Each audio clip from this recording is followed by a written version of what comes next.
بسم اللہ من الشیطان الرجیم بسم اللہ الرحمن الرحیم۔ محترم ناظرین، السلام علیکم ورحمۃ اللہ وبرکاتہ۔ ہم امید کرتے ہیں کہ آپ بخیر و عافیت ہوں گے۔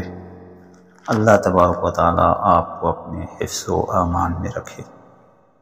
محترم ناظرین، معمول کے مطابق آج بھی ہم آپ کی خدمت میں ایک اہم عمل اور وظیفہ لے کر حاضر خدمت ہیں۔ آج کا یہ وظیفہ بھی ہمارے روزانہ کے معمولات اور مسائل سے متعلق ہے۔ یہ وظیفہ جو آج ہم آپ کی خدمت میں پیش کر رہے ہیں، یہ 3 بہترین مختصر اسلامی دعائیں ہیں۔ ان دعاؤں کی مدد سے، ان کی برکت سے ہم توبہ کر کے اپنی روزی میں برکت لا سکتے ہیں، اپنی رزق میں برکت، اپنی عمر میں برکت، جائیداد میں برکت لا سکتے ہیں۔ یہ ایسی بہترین اور وظائف والی صورتیں ہیں کہ ان کی مدد سے ہم اللہ تبارک و تعالیٰ کا قرب حاصل کر سکتے ہیں۔ دعا کے بارے میں نبی کریم صلی اللہ علیہ وسلم نے فرمایا، الدعاء مخ العبادہ، دعا عبادت کا مغز ہے۔ یعنی جب ہم عبادت کرتے ہیں تو عبادت میں سے دعا کو نکال دیا جائے تو پیچھے کچھ نہیں بچتا، صرف ارکان بچ جاتے ہیں۔ تو گویا نماز بھی دعا ہی ہے۔ اس طرح روزانہ کی معمولاتی دعائیں جو ہم صبح کے وقت پڑھتے ہیں، جو ہم شام کے وقت پڑھتے ہیں، جو نبی کریم صلی اللہ علیہ وسلم سے ثابت ہیں، ان دعاؤں کا اہتمام کیجیے، ان دعاؤں کو یاد کیجیے اور دعا عاجزی کے ساتھ، انکساری کے ساتھ مانگیے تاکہ اللہ تبارک و تعالیٰ آپ کو اس کا اجر عطا فرمائے۔ ناظرین گرامی، دعا ایک ایسا عمل ہے جس کے ذریعے ہم گویا کہ اپنے کیے ہوئے کام، کیے ہوئے فعل کو رنگ رہے ہیں، ان کو رنگ لگا رہے ہیں، خوبصورت ترین بنا رہے ہیں۔ جب ہم اپنے اعمال کو خوبصورت ترین بنائیں گے، اپنے اعمال کو مارکیٹ کی طرح خوبصورت کر کے رب کے حضور بھیجیں گے تو آٹومیٹیکلی اس کا صلہ بھی اللہ کی پاک تبارک و تعالیٰ کی طرف سے عظیم ہوگا، عظمت والا ہوگا۔ ناظرین گرامی، بالکل اسی طرح یہ 3 دعائیں بھی ہم اپنی جان کا صدقہ، اپنے مال کا صدقہ کی صورت میں دے سکتے ہیں۔ ان دعاؤں کو یاد کر کے ہم روزانہ اگر ہم پڑھنا شروع کر دیں تو انشاءاللہ تبارک و تعالیٰ ہمارے ہاں تنگ دستی، ہمارے ہاں فقر، ہمارے ہاں فقیری، ہمارے ہاں کمزوری، الغرض ساری بیماریوں کا خاتمہ ہو جائے گا۔ اس کے ساتھ ساتھ یہ دعائیں اس لیے بھی اہم ہیں کہ اللہ تبارک و تعالیٰ سے خیر کی دعا کرنا، بلائی کی دعا کرنا، اپنا انجام اچھا مانگنے کی دعا کرنا، یہ سنت نبوی ہے۔ نبی کریم صلی اللہ علیہ وسلم نے اپنی امت کو دعا سکھائی فقر سے بچنے کے لیے۔ گویا کہ رزق کی فراوانی نبی کریم صلی اللہ علیہ وسلم نے بھی اپنی امت کے لیے، اپنے محبوب بندوں کے لیے مانگی ہے۔ ہاں، خود انہوں نے فقر اختیار کیا، خود انہوں نے مشکل والی زندگی، مشکلات والی زندگی چنی تاکہ وہ غریبوں، فقراء، مسکینوں کے ساتھ زندگی بسر کر سکیں۔ نبی کریم صلی اللہ علیہ وسلم نے اپنی امت کو فقر سے نجات کے لیے، مشکل حالات سے نجات کے لیے دعا سکھائی۔ اس کا ترجمہ اور مفہوم یہ ہے کہ اے اللہ پاک، مجھ کو فقر سے، مجھ کو غربت سے، تنگی سے بچانا اور مجھ کو جہنم کی آگ سے بھی بچانا۔ ناظرین گرامی، فقر سے بچ کر روزی میں برکت کا ہونا یہ ایک اچھا عمل ہے۔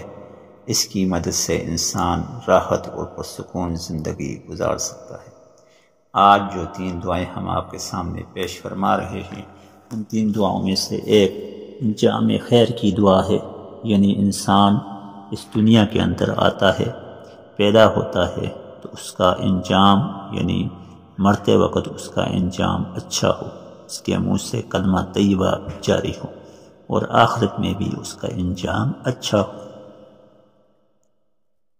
اس کے ساتھ ساتھ گناہوں سے معافی کے لیے نبی کریم صلی اللہ علیہ وسلم کی سنت مبارکہ تھی کہ آپ اپنی امت کو دعوت دیتے تھے کہ استغفار کو لازمی پکڑیں۔ لہذا آج ایک دعا ایسی ہے جو کہ سچی توبہ کے لیے اور گناہوں سے بچنے کے لیے استعمال یا پڑھی جا سکتی ہے۔ چوتھی جو دعا ہے وہ دعا ہے اللہ پاک کی طرف سے انسانی دلوں کو، مسلمان کے دلوں کو دین کے ساتھ جوڑے رکھنا، دین کے ساتھ ثابت قدم رہنا۔ یہ تیسری دعا ہے۔ اس تیسری دعا کی مدد سے ہم نیک اعمال کے ساتھ جڑے رہیں گے، ہم نیکیاں کرتے رہیں گے، اللہ کی رحمتوں کو سمیٹتے رہیں گے۔ ناظرین، آئیے چلتے ہیں پہلی دعا کی طرف۔ پہلی دعا جو ہے انجام بالخیر کی طرف اشارہ ہے کہ اے اللہ پاک ہمارا انجام اچھا کرنا، ہمیں موت اچھی نصیب کرنا، ہمارا حشر جو ہے وہ نیک لوگوں کے ساتھ فرمانا۔ اس دعا کے الفاظ ہیں جو آپ کو اسکرین پر نظر بھی آ رہے ہیں۔ اللہم انی اسألک حسن الخاتمہ، اللہم انی اسألک حسن الخاتمہ، اللہم انی اسألک حسن الخاتمہ، کہ اے اللہ میرا انجام اچھا کرنا، اے اللہ میرا انجام اچھا کرنا۔ ناظرین گرامی، ایک یہ دعا ہے۔ دوسری دعا جو ابھی ہم آپ کو بتانے والے ہیں وہ دعا ہے دلوں کو نرمی کی طرف لانے والی دعا۔ اللہم یا مقلب القلوب ثبت قلبی علی دینک،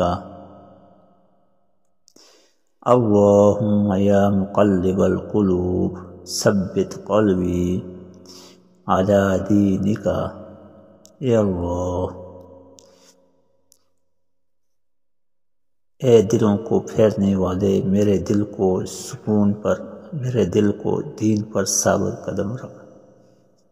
اور تیسری جو دعا ہے جو کہ نبی کریم صلی اللہ علیہ وسلم سے ثابت ہے یا انہوں نے پڑھی ہے، وہ ہے موت سے پہلے کی سختی کو برداشت کر کے سچی توبہ نصیب کرنے کی دعا۔ اللہم انی اسألک توبۃ نصوحا قبل الموت، اللہم انی اسألک